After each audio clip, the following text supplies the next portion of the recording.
The air brakes on the 26-foot truck hissed, a sound like a giant exhaling its last bit of patience. For a full 3 seconds, that hiss was the only thing that dared defy the sacred mid-morning silence of Maple Creek Lane. The second thing was Brenda. She stood in the middle of the road, a solid, unmoving obstacle of beige entitlement.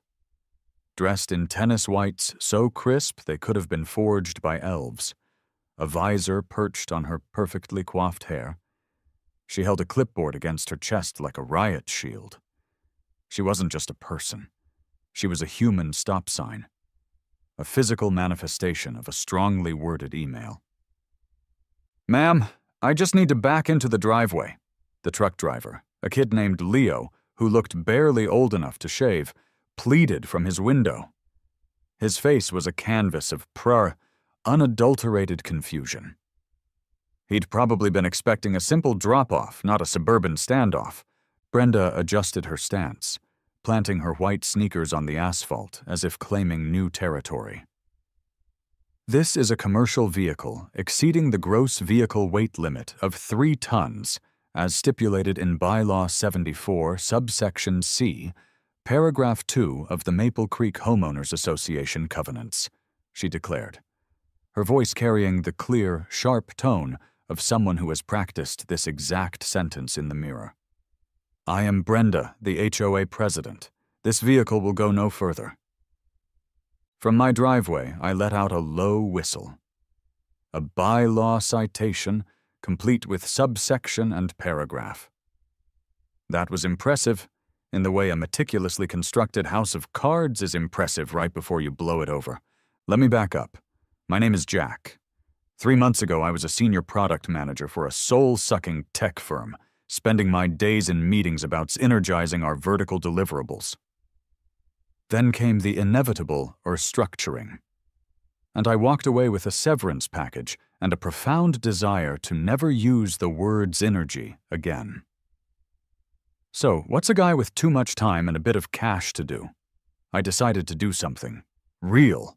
I called up the Tri-County Food Bank, an amazing organization running on fumes and goodwill, and offered them my 2-car garage. My plan was simple: convert it into a clean, organized, and discreet distribution point for this side of town. New shelving, a couple of commercial-grade refrigerators, a separate side entrance so people could have their privacy. The works. It was my penance for a decade spent optimizing click-through rates on cat videos. Naturally, Brenda had hated it from day one. The construction noise, the sight of a contractor's truck, it all offended her finely tuned suburban sensibilities. But this was a new level of petty. This was a declaration of war. I strolled down my driveway, trying to project an aura of calm, reasonable neighborliness. It was a complete lie. Inside, my inner chaos goblin was gleefully rubbing its hands together. "Brenda, hey," I started, forcing a smile. "What seems to be the problem? This is just the first big food delivery, all donated goods." She turned her gaze on me, and it was like being scanned for imperfections by a Terminator. "The problem, Jack, is this egregious violation. We are a residential community, not a loading dock for a supermarket. The aesthetic integrity of our community is paramount." Leo, the driver, leaned further out his window. "Dude, it's mostly canned corn and diapers. They'll spoil in the heat if we don't get them unloaded." The mention of diapers seemed to physically pain Brenda. "The contents are irrelevant," she sniffed, tapping her clipboard. "The covenants are clear." I tried logic one last, valiant time. "It's a charity, Brenda, for families, in our county." I even played the good neighbor card. "Think of the kids." Her eyes narrowed. "If you wanted to help children, you should have volunteered for the annual HOA-sponsored bake sale. This is an unsanctioned industrial operation." That was it. That was the moment my last shred of let's all get along evaporated under the hot morning sun. Industrial operation? I was half expecting her to demand we all start wearing hard hats. I looked at Leo's stressed face. I looked at the truck full of food, and I looked at this woman, this one-woman blockade of beige, who had appointed herself the guardian of aesthetic integrity. My smile became genuine. My chaos goblin was now at the controls. I held up a single finger to Leo. "Give me 2 minutes." I turned, walked calmly back up my driveway, and pulled out my phone. Brenda watched me, a smug little smirk on her face, probably thinking I was calling the food bank to cancel. She was so wrong. I hit the 3 numbers and put the phone to my ear, making sure my voice was loud enough to carry. 911, what's your emergency? A calm dispatcher's voice asked. "Hello, yes," I said, injecting a healthy dose of concerned citizen tremor into my tone. "I'd like to report it's a strange situation, maybe a carjacking in progress, or a hostage situation. It's on Maple Creek Lane." I could see Brenda's smirk falter. Her head tilted. "Sir, can you be more specific?" "Well, there's a very large delivery truck," I continued, pacing my porch for dramatic effect. "And an unidentified woman is physically blocking it from moving. She's standing in front of it, refusing to let the driver leave. She seems quite agitated." "Is she armed, sir?" I paused, glancing at the clipboard. "She's carrying a rigid rectangular object. Could be a weapon, I suppose. It's hard to tell from here. Mostly she just seems armed with an overwhelming sense of entitlement." A beat of silence on the other end. Then a barely suppressed sigh. "Okay, sir. Can you describe the woman?" "Yes," I said, looking right at her. "Mid-50s, blonde hair, wearing what appears to be tennis attire, though there are no courts nearby. You can't miss her. She's the one creating a public disturbance." I hung up. I looked down the driveway at Brenda, whose face had gone from smug to confused to pale. I gave her a cheerful thumbs up and a wide grin. 1 minute and 47 seconds, I'm a man of my word. The distant siren was the sweetest sound I'd ever heard. The quiet, orderly, aesthetically pleasing silence of Maple Creek Lane was about to be gloriously shattered. A sleek black and white patrol car turned onto our street with the unhurried confidence of an apex predator. It didn't rush, it glided, its presence alone sucking all the air out of Brenda's self-important bubble. It pulled up silently behind the food bank truck, and the neighborhood, which had been pretending not to notice, was now at full twitching curtain alert. 2 officers got out. The first was a man who looked like he'd been a cop since the invention of donuts. His name tag read Miller. And he moved with the weary resignation of someone who had seen every possible flavor of human stupidity and was profoundly unimpressed by all of them. The second was younger, with a haircut you could set your watch to and a name tag that said Davis. He had the earnest, by-the-book energy of a man who still believed a stern talking to could solve most problems. Brenda, seeing uniforms, immediately shifted into her ultimate form. This was no longer just Brenda, HOA president. This was Brenda, official liaison to law enforcement. She marched toward them, clipboard at the ready, her face a mask of grave importance.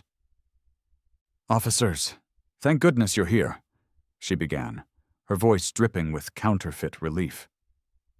"This illegal commercial vehicle is refusing to vacate the premises. As the president of this homeowners association, I was in the process of issuing a citation when the driver became uncooperative. Officer Davis, bless his rookie heart, nodded seriously. "Okay, ma'am. Let's just everyone take a breath. We'll get this sorted out." Officer Miller, however, just looked past her, his eyes landing on me as I ambled down the driveway. He gave a slow, deliberate blink, the kind that says, "This better be good." I met them halfway. "Officers," I said, nodding respectfully, "thanks for the quick response." I turned my attention to Davis, the more receptive-looking of the two. "This is Leo," I said, gesturing to the truck. He's a driver for the Tri-County Food Bank. He was trying to deliver a donation of groceries to my house for a community pantry I'm setting up. I then turned my gaze to Brenda, who was puffing up with indignation. This woman, who identified herself as Brenda, stood in front of his truck and refused to let him pass. She has been illegally detaining him and his vehicle on this public street for about 15 minutes now. The magic words were illegally detaining and public street. I could see a flicker of something in Miller's tired eyes. It might have been interest. It might have been the sudden need for more caffeine. Davis, ever the mediator, turned to Brenda. "Ma'am, is that true? Were you preventing the truck from moving?" "I was enforcing the duly ratified covenants of this community," she huffed, brandishing the clipboard. "Bylaw 74C clearly states—" Miller held up a hand, a gesture that was both casual and absolutely non-negotiable. The flow of bylaw nonsense stopped instantly. His gaze was flat. He wasn't looking at her clipboard or her tennis whites. He was just looking at her. "Ma'am, I'm going to ask you one question," he said, his voice a low rumble. "Is this a public street maintained by the city, or is it a private road owned and maintained by your HOA?" It was a brilliant, simple, and utterly devastating question. A legal checkmate. Brenda's face, which had been a confident pink, began to mottle.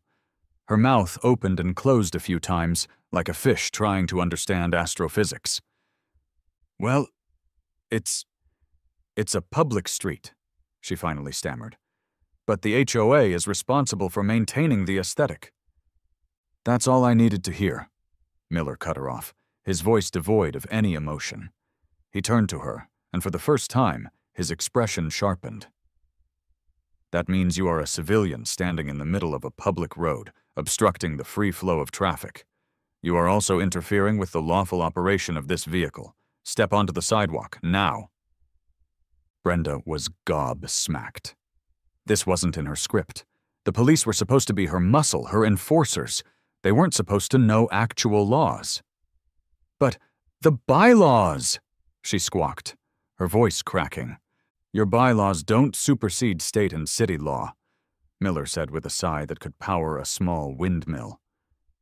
"I don't care if your little book says everyone has to paint their house purple. You do it on your property. This asphalt belongs to the taxpayers. Sidewalk. Last time I'm gonna say it." Defeated, Brenda shuffled to the sidewalk, her entire body radiating humiliation. She looked like a queen who had just been deposed by a single, boring question. Miller then turned to Leo and me. A hint of a smile touched the corner of his mouth. "All right, son. You're clear to make your delivery. In fact," he paused, looking at Brenda's fuming form, "to ensure there are no further civilian interruptions, we'll provide you with an escort into the driveway." My jaw almost hit the pavement. It was more than I could have ever hoped for. Officer Davis, looking slightly dazed by the sudden resolution, got back in the patrol car. Miller gave us a wink. With a flick of a switch, the red and blue lights began to flash silently, painting the manicured lawns and beige houses in festive colors of law and order. The patrol car inched forward, and Leo, grinning from ear to ear, put the massive truck in reverse. It was the most glorious procession I had ever witnessed. A slow, majestic parade of justice, with a police escort leading a 26-foot truck full of canned corn and diapers right past the sputtering, crimson-faced tyrant of Maple Creek Lane. It was beautiful. The next morning, my front door looked like it had been attacked by a swarm of angry, bureaucratic bees. No less than 5 official-looking violation notices from the Maple Creek HOA were taped to the door, each one a masterpiece of passive aggression. My crimes against the community were, apparently, numerous and severe. There was a $100 fine for unapproved commercial-grade refrigeration units visible through an open garage door during a delivery. A $50 fine for non-standard driveway traffic patterns, which I assumed meant having a police car in it.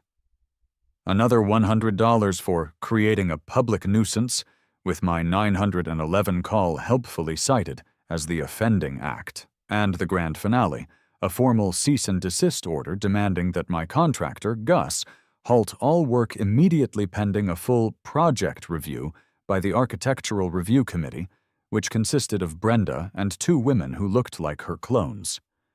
I peeled the notices off the door and was still reading them when Gus's beat-up Ford F-150 rumbled up the driveway. Gus was a mountain of a man, with a beard full of sawdust and hands the size of dinner plates. He took one look at the papers in my hand and let out a booming laugh. "Let me guess," he chuckled, grabbing his tool belt from the truck bed. "The tennis tornado has declared war?" "She's trying to shut you down," I said, handing him the cease and desist. He scanned it, his expression shifting from amusement to annoyance. "Architectural Review Committee? Lady, the only thing she's qualified to review is the brunch menu at the country club. I've got city permits for every nail I've hammered into this place, Jackie boy. She can pound sand." He crumpled the notice and tossed it into the back of his truck. "This is harassment, pure and simple." "So what do we do?" I asked. Gus clapped a heavy hand on my shoulder. "We keep working. And you, my friend, you need to find some allies. A dictator's only as strong as the fear she inspires. I bet you half the people on this street can't stand her." He was right. A frontal assault had worked once, but this was a different game now. This was trench warfare. I needed intelligence. I needed to know the terrain. Later that afternoon, I embarked on a reconnaissance mission disguised as a casual stroll. My target was Mrs. Gable at number 42. She was a sweet, elderly woman who I'd often seen tending to her garden, a vibrant splash of color in a neighborhood that worshipped beige. I'd noticed she had a bird bath, a flagrant violation of Bylaw 28A, which forbade any freestanding water features that may attract vermin or undesirable avians. Mrs. Gable was a rebel. She was my kind of people. I found her furtively watering her petunias, violating the strict Tuesday, Thursday, Saturday watering schedule. "Lovely petunias, Mrs. Gable," I said, leaning on her fence. She jumped, nearly dropping the hose. "Oh, Jack, you startled me. I was just giving them a little drink." "Your secret's safe with me," I grinned. "Listen, I wanted to ask you about Brenda." Her face clouded over. "Oh, that woman." She lowered her voice to a conspiratorial whisper. "She's a menace. Became president 3 years ago because nobody else ran. Been a tyrant ever since. Fined me last spring because my welcome mat was, and I quote, excessively whimsical." "Sounds about right," I sighed. "She's trying to shut down my food pantry project." "I heard about the commotion yesterday," she said, a twinkle in her eye. "The whole street heard. It was wonderful." Then she leaned in closer.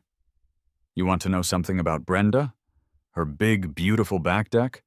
The one she hosts the community standards barbecue on every year? Built it herself with her brother-in-law 5 years ago. Never pulled a single permit for it." My eyes went wide. That was it. That was the chink in the armor. "Are you sure?" "Positive," she said.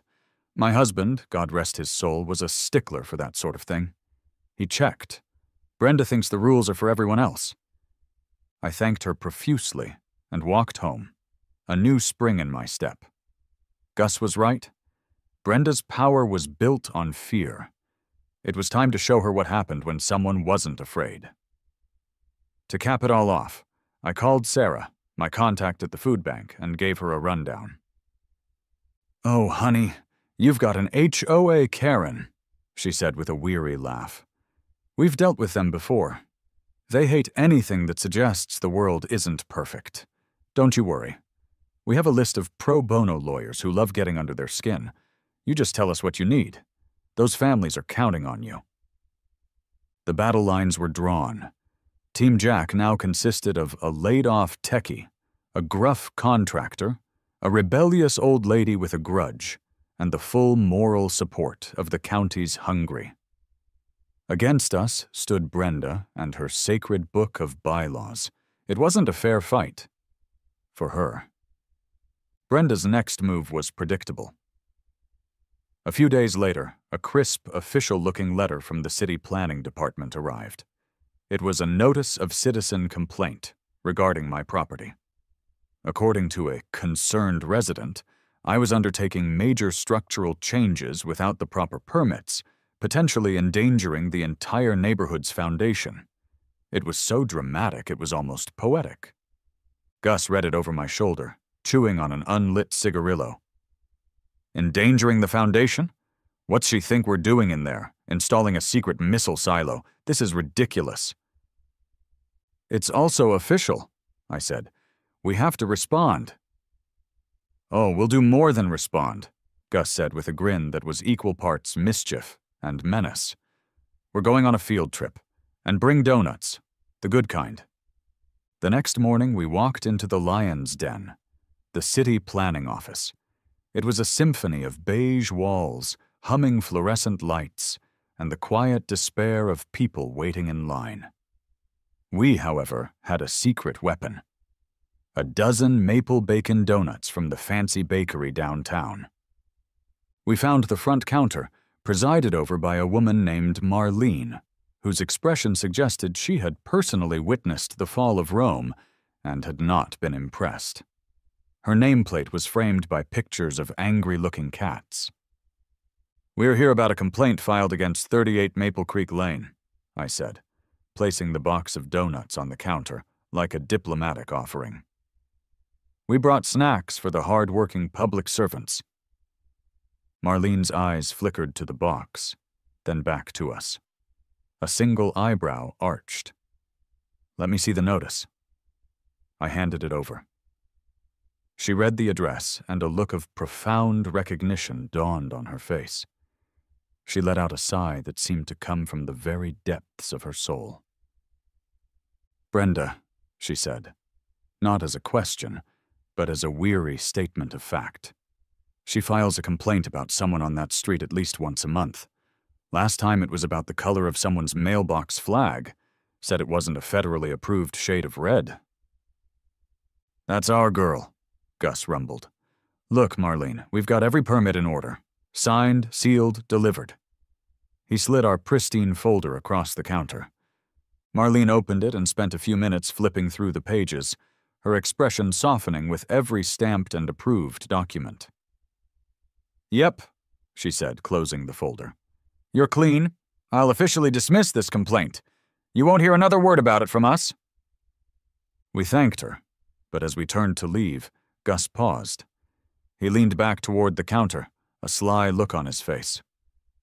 "You know, Marlene," he said casually, "just out of curiosity, since we're here, all these permits and property files are public record, right?" Marlene looked at him, then at the donuts, then back at him. A slow smile spread across her face. "They sure are.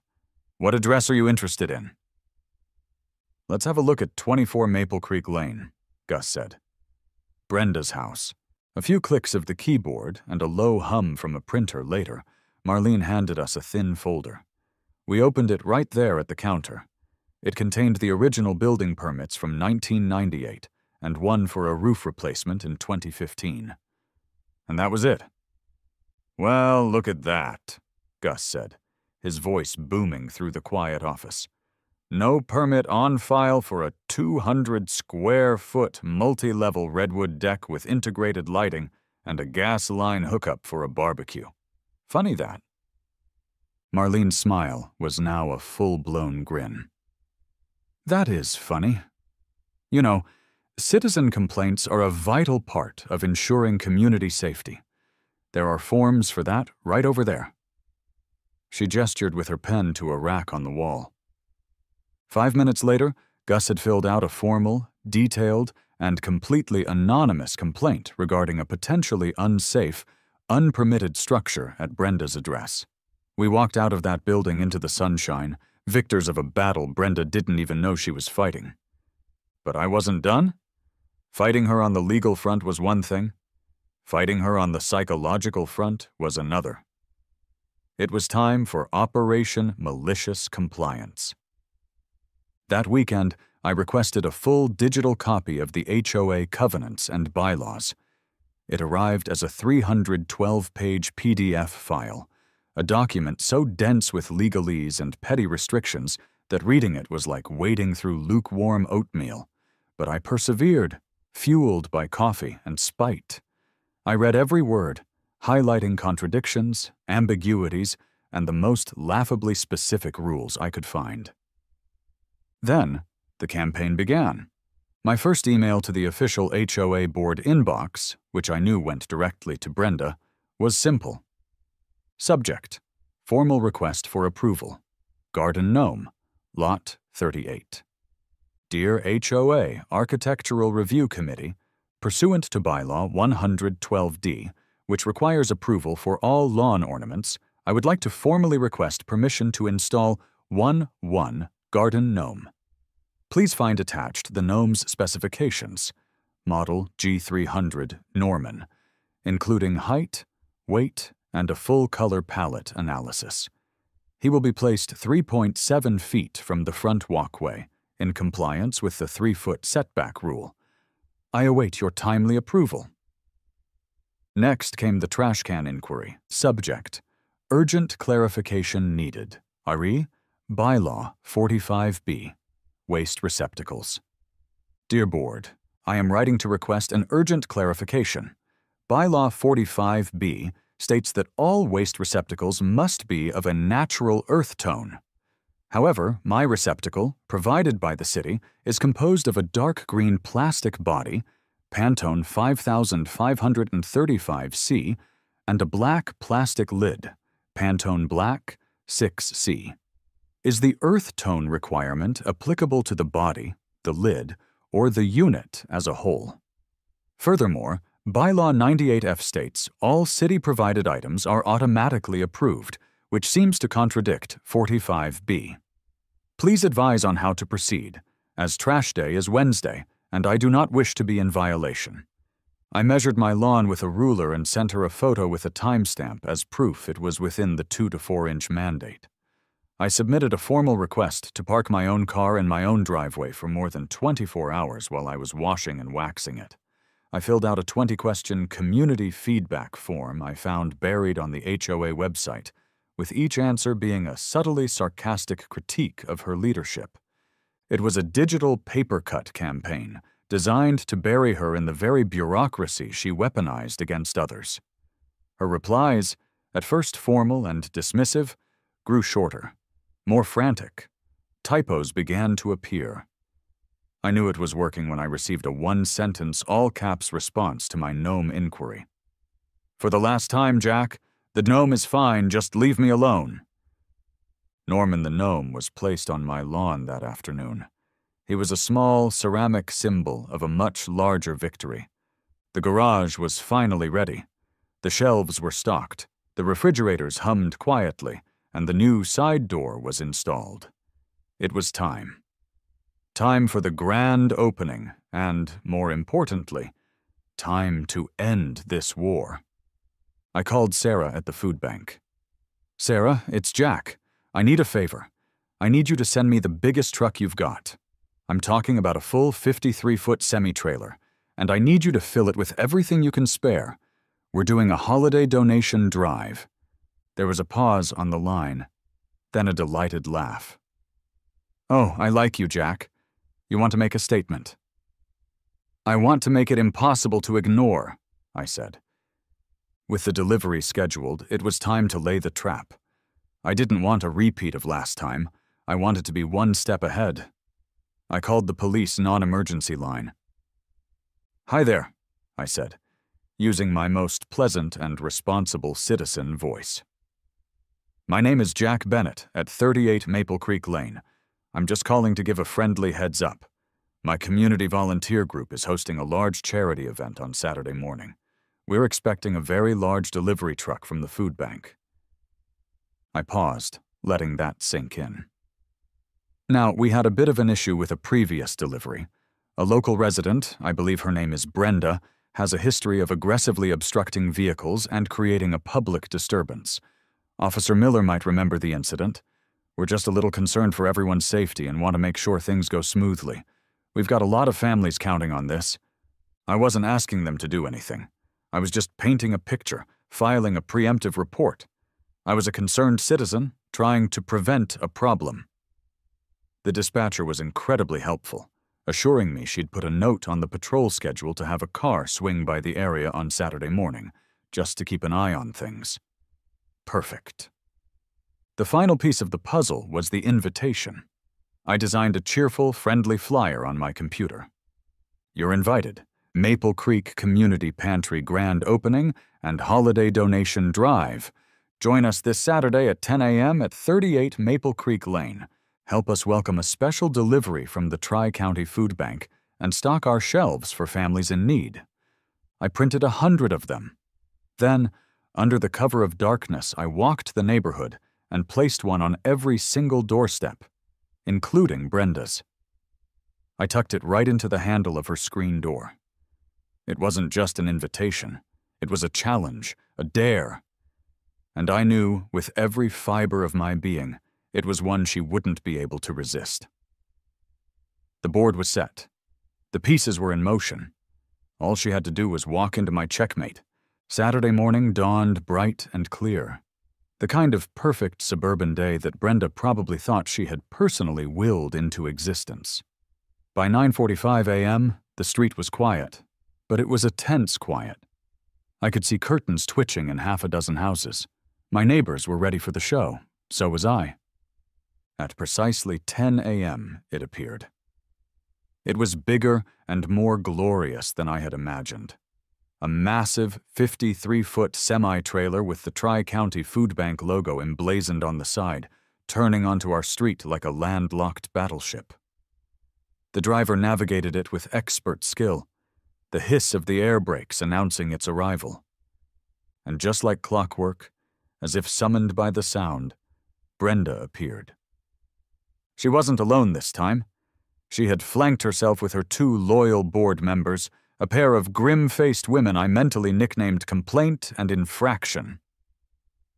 The 3 of them marched to the end of my driveway and formed a human chain, linking arms in a pathetic display of defiance. Brenda held a brand-new, even more intimidating clipboard. She looked ready for battle. She didn't get the chance to fire the first shot. Just as the truck came to a full stop, a black-and-white patrol car glided up silently behind them, its engine barely making a sound. It was Miller. He didn't even get out of the car. He just picked up the microphone for his PA system, and his voice, amplified and utterly devoid of patience, boomed across the pristine lawns. "Brenda?" The single word cut through the air. Brenda and her cronies jumped, spinning around in unison. They looked like startled squirrels. "We talked about this," Miller's voice echoed, carrying a weight of profound disappointment. Brenda, recovering her composure, puffed out her chest. "Officer, this is a pre-planned and flagrant violation of This is a pre-approved, permitted community event that we were notified about yesterday," the PA crackled, cutting her off mid-sentence. "You and your friends are currently on the verge of unlawful assembly and interfering with a charitable donation drive. I suggest you take a walk." This was her moment of truth. She could retreat with a shred of dignity, or she could double down. Brenda, being Brenda, chose to double down. "I am the president of this association. I have the authority—" A loud burst of static came from the speaker, followed by a heavy sigh that was audible even over the PA. "All right, that's enough." And then it happened. With a soft click, Miller turned on his flashing lights. The silent, strobing reds and blues washed over Brenda's horrified face, reflecting in her terrified eyes. He pulled the patrol car forward, maneuvering it so it sat directly in front of the massive semi-truck, as if it were leading a presidential motorcade. He keyed the mic one last time. His voice was calm, professional, and dripping with finality. "Driver, you're cleared for approach. We'll be your escort." My heart soared. This was it, the payoff. the moment the story would be named after. The truck driver, a different guy this time, but with the same look of utter disbelief, gave a thumbs up. He released the brakes, and the colossal vehicle began to crawl forward. The police car led the way, its lights flashing, clearing a path that was already clear, an act of pure, unadulterated legal theater. It was the most majestic, most absurd, most beautiful parade I had ever seen. A slow-motion victory lap. They crept past the spot where Brenda and her cronies stood, now scattered and broken, their human chain completely shattered. They looked small, insignificant. Neighbors were no longer hiding behind their curtains. They were on their front lawns, phones held high, recording the entire spectacle. I looked up and saw Gus, my contractor, sitting on the peak of my roof, supposedly inspecting the shingles. He was holding a can of soda, and he raised it in a toast as the truck passed, letting out a triumphant whoop. The truck's air brakes hissed one final, glorious time as it came to a perfect stop in my driveway. The engine cut out. The silence that followed was different. It wasn't the tense, enforced quiet of Brenda's reign. It was the peaceful, satisfied silence of a battle won. The spell was broken. The video of Brenda's humiliating police escort, as it was quickly titled, was already making the rounds on the neighborhood Facebook page before the truck's engine was even cold. And with Brenda's public defeat, the fear that had held the neighborhood in its grip for years simply vanished. The first to emerge was a dad from across the street, who sheepishly walked over and asked, "Need a hand unloading?" Then another neighbor appeared, then another. Within minutes, a dozen people were on my driveway, forming a human chain of their own, not one of defiance, but one of community. They laughed and joked as they passed boxes of pasta and jars of peanut butter from the truck into my garage. In the middle of it all, Mrs. Gable marched up to me, her eyes shining with revolutionary zeal. She was holding a clipboard, her clipboard. "We did it, Jack," she said, her voice filled with emotion. She held up the papers attached to it. They were covered in signatures.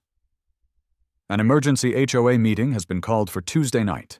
The first and only item on the agenda is a vote of no confidence to recall Brenda as president." As if on cue, we all heard a commotion from down the street. It was a white pickup truck with the city's official seal on the side. It was parked in front of Brenda's house. A man in a hard hat stood on her perfect lawn, pointing up at her unpermitted, 200-square-foot, multi-level redwood deck. He did not look happy. My pantry was a success from day one. The neighborhood, freed from its tyrant, started acting like one. People started talking to each other more. Someone organized a block party. The new HOA president, Mrs. Gable, ruled with a gentle hand and a belief that whimsical welcome mats were a human right. A few weeks later, I was in the garage sorting cans of green beans when I saw a familiar figure power-walking down the street. It was Brenda. She wore gray sweatpants and a scowl, her eyes fixed firmly on the pavement in front of her. She didn't look up as she passed my house. She didn't acknowledge the quiet, steady stream of people using the pantry's side door.